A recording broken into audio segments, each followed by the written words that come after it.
صادق امین، صادق امین۔ ناظرین، ہمارے چینل اللہ باقی کو ضرور سبسکرائب کریں اور ساتھ میں لگے بیل نوٹیفیکیشن کو بھی آن کر دیں۔ رمضان المبارک کے 20ویں دن کی دعا۔ بسم اللہ الرحمن الرحیم۔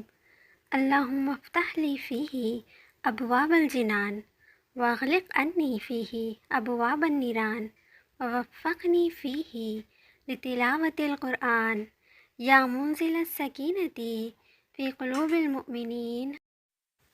ترجمہ: اے معبود، آج میرے لیے جنت کے دروازے کھول دے اور آج مجھ پر جہنم کے دروازے بند فرما دے، اور آج مجھے قرآن پڑھنے کی توفیق دے۔